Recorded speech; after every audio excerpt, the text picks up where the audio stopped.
English ગ્રામરનો ભાગ 4 છે એ જોઈશું.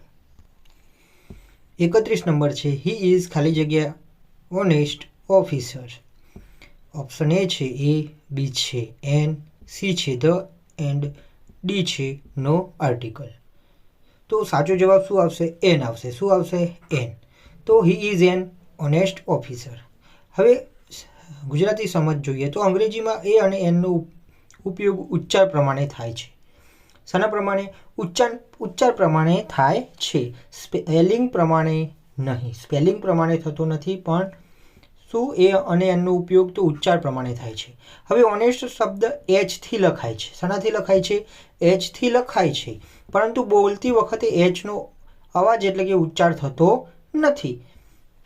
તો ઓનેસ્ટ તો કઈ રીતે? તો ઓનેસ્ટ સ્વર અવાજથી શરૂ થાય છે, એટલે કે ભલે અહીંયા સ્પેલિંગમાં એચથી શરૂઆત થતી હોય પણ ઉચ્ચારમાં આ જે ઓ છે તો ઓથી શરૂઆત થાય છે, જે શું છે? તો વોવેલ સાઉન્ડ છે. શું છે? વોવેલ સાઉન્ડ છે, એટલે કે એન ઓનેસ્ટ ઓફિસર આવશે. તો he is an honest officer. Video ગમે તો વિડીયોને એક લાઈક અવશ્ય કરજો. 32 નંબર છે ખાલી જગ્યા સ્કાય ઇઝ બ્લુ. ખાલી જગ્યા સ્કાય ઇઝ બ્લુ. એ છે એ, બી છે એન, સી છે ધ અને ડી છે નો આર્ટિકલ. તો સાચો જવાબ શું આવશે? તો ધ આવશે. શું આવશે? ધ. તો ધ સ્કાય ઇઝ બ્લુ. હવે ધ કેમ આવશે? તો જ્યારે કોઈ વસ્તુ દુનિયામાં એક જ હોય, કોઈ વસ્તુ છે એ દુનિયામાં કેવું હોય?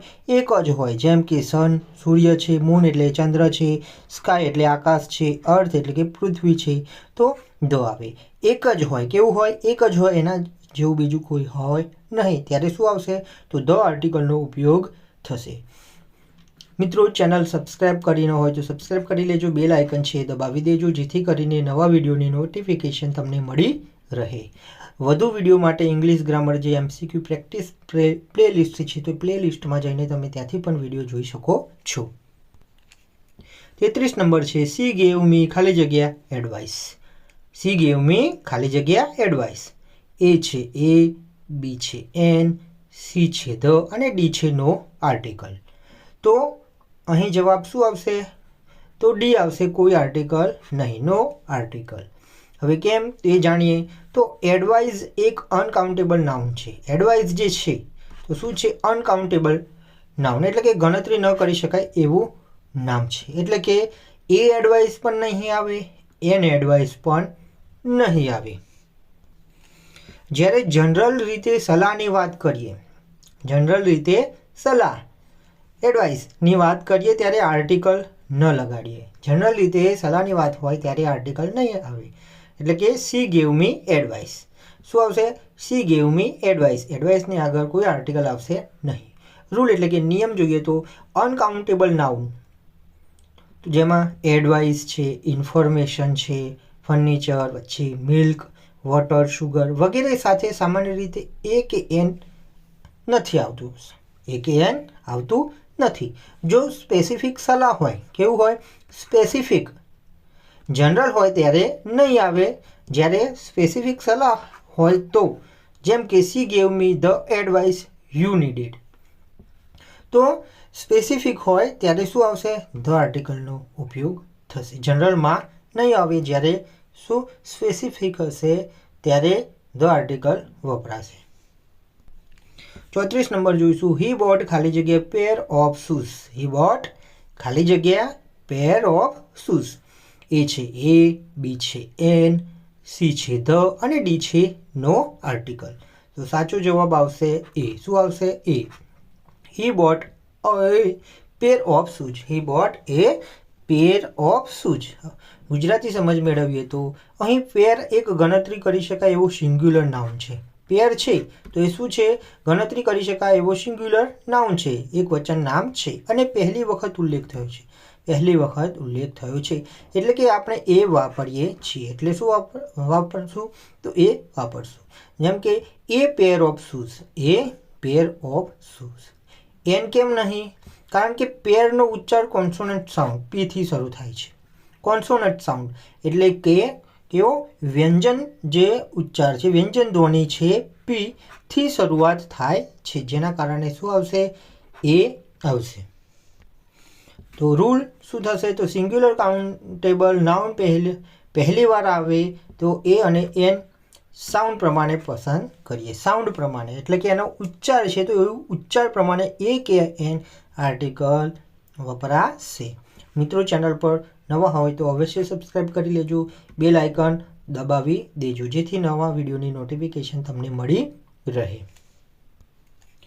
હવે 35 નંબર જોઈશું. ખાલી જગ્યા ફ્રેન્ચ આર હાર્ડવર્કિંગ. ખાલી જગ્યા ફ્રેન્ચ આર હાર્ડવર્કિંગ. એ છે એ, બી છે એન, સી છે ધ અને ડી છે નો આર્ટિકલ એટલે કે કોઈ આર્ટિકલ નહીં આવે. તો સાચો જવાબ શું આવશે? સી, ધ એટલે કે ધ ફ્રેન્ચ આર હાર્ડવર્કિંગ. હવે સમજ મેળવીએ, ગુજરાતી સમજ. તો અહીં ફ્રેન્ચનો અર્થ, અહીં જે ફ્રેન્ચ છે તો એનો અર્થ શું, કઈ રીતે? તો એનો અર્થ ફ્રાન્સના લોકો. તો ફ્રાન્સના લોકો એટલે કે નેશન અને નેશનાલિટી થાય છે. અહીં ફ્રાન્સના લોકો તરીકેનો ઉપયોગ થયો છે, જ્યારે નેશનાલિટી વર્ડ્સ પ્લુરલ લોકો માટે વપરાય. નેશનાલિટી વર્ડ્સ છે પ્લુરલ બહુવચન લોકો માટે વપરાય, જેમ કે ફ્રેન્ચ છે, Dutch, English, Chinese, Japanese etc. ત્યારે આગળ શું આવશે? ધ આવશે. શું આવશે? ધ મુકાશે. તો રૂલ, તો કોઈ દેશના લોકો વિશે જનરલ રીતે બોલીએ ત્યારે ધ પ્લસ નેશનાલિટી આવશે. 36 નંબર છે. સી ઇઝ ખાલી જગ્યા બેસ્ટ ટીચર. સી ઇઝ ખાલી જગ્યા બેસ્ટ ટીચર. તો એ છે એ, બી છે એન, સી છે ધ અને ડી છે નો આર્ટિકલ. તો સાચો જવાબ શું આવશે? The. She is the best teacher. She is the best teacher. હવે ધ કેમ આવ્યો તો સમજીએ. તો ગુજરાતી સમજ મેળવીએ તો બેસ્ટ, અહીંયા જે શબ્દ આપેલો છે બેસ્ટ, એક સુપરલેટિવ ડિગ્રી છે. શું દર્શાવે છે? સુપરલેટિવ ડિગ્રી દર્શાવે છે, જેમ કે ગુડ, બેટર અને બેસ્ટ. સુપરલેટિવ ડિગ્રી પહેલાં હંમેશા ધ આવે. સુપરલેટિવ ડિગ્રી પહેલાં હંમેશા શું આવશે? ધ આવશે. જે આ બેસ્ટ છે શું સુપરલેટિવ ડિગ્રી દર્શાવે છે, જેના કારણે અહીં શું તો ધ આર્ટિકલ વપરાશે. રૂલ, તો સુપરલેટિવ શું તો સુપરલેટિવ એડજેક્ટિવ જેમ કે બેસ્ટ, ટોલેસ્ટ, મોસ્ટ, ફાસ્ટેસ્ટ પહેલાં ધ આવે છે. 37 નંબર જોઈશું. તો હી ફાઉન્ડ ખાલી જગ્યા ₹1 કોઈન. હી ફાઉન્ડ ખાલી જગ્યા ₹1 કોઈન. એ ઓપ્શન એ છે એ, બી છે એન, સી છે ધ અને ડી છે નો આર્ટિકલ. સાચો જવાબ થશે એ. શું આવશે? એ એટલે કે હી ફાઉન્ડ એ ₹1 કોઈન. હવે ગુજરાતી સમજ મેળવીએ તો અહીં ₹1 શબ્દ ઓથી લખાય છે. અહીં ₹1 શબ્દ તમે જોઈ શકો છો, ઓથી શરૂ થાય છે, પરંતુ તેનો ઉચ્ચાર થાય છે ઓએની, વન. તેનાથી વન, આ રીતે વન થી ઉચ્ચાર થાય છે, જે કોન્સોનન્ટ સાઉન્ડ થી એટલે કે વ થી શરૂ થાય છે. તેનાથી વ થી, ભલે અહીં ઓ આપેલો છે પણ ઉચ્ચાર તો વ થી શરૂ થાય છે. જે શું છે આ વ? તો વ્યંજન છે, એટલે કે વોવેલ લેટર હોવા છતાં સાઉન્ડ કોન્સોનન્ટ છે, તેથી એ ₹1 કોઈન આવશે. રૂલ, તો આર્ટિકલ પસંદ કરતી વખતે સ્પેલિંગ નહીં સાઉન્ડ જુઓ. આર્ટિકલ જ્યારે પસંદ કરવો હોય તો એમાં સ્પેલિંગ નહીં પણ સ્પેલિંગનો જે સાઉન્ડ છે, ઉચ્ચાર છે એ જોવામાં આવે છે. 38 નંબર જોઈશું.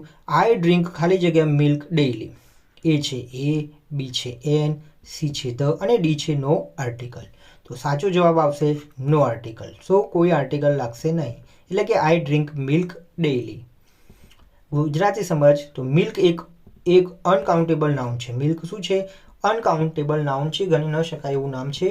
જ્યારે આપણે જનરલ રીતે દૂધની વાત કરીએ ત્યારે આર્ટિકલ નથી આવતું. આર્ટિકલ આવતું નથી, એટલે કે એ મિલ્ક પણ નહીં આવે, એન મિલ્ક પણ નહીં આવે. રૂલ જોઈએ તો અનકાઉન્ટેબલ નાઉન જેમાં મિલ્ક છે, વોટર, રાઈસ, શુગર, ટી સાથે જનરલ મિનિંગ માટે આર્ટિકલ નથી આવતું. જનરલ મિનિંગ માટે શું આર્ટિકલ નથી આવતું. જો સ્પેસિફિક હોય તો શું? સ્પેસિફિક હોય તો I drank the milk in the glass, ત્યારે શું થશે? ધ આર્ટિકલ આવશે. સ્પેસિફિક એટલે કે કોઈ ખાસ વસ્તુ જે પહેલેથી જાણીતી હોય, ઉલ્લેખ થઈ ચૂક્યો હોય, સામે હાજર હોય. જેમ કે આ વાક્યમાં આપણે જોઈએ તો I drank the milk in the glass, એટલે કે અહીં જે ગ્લાસમાંનું જે દૂધ છે એની વાત કરવામાં આવી છે. સ્પેસિફિક દૂધ છે પણ ક્યાં, તો જે ગ્લાસમાંનું દૂધ છે એટલે કે શું થયું, સ્પેસિફિક બાબત થઈ, તો એ વખતે શું આવશે, ધ ઉલ્લેખ થશે.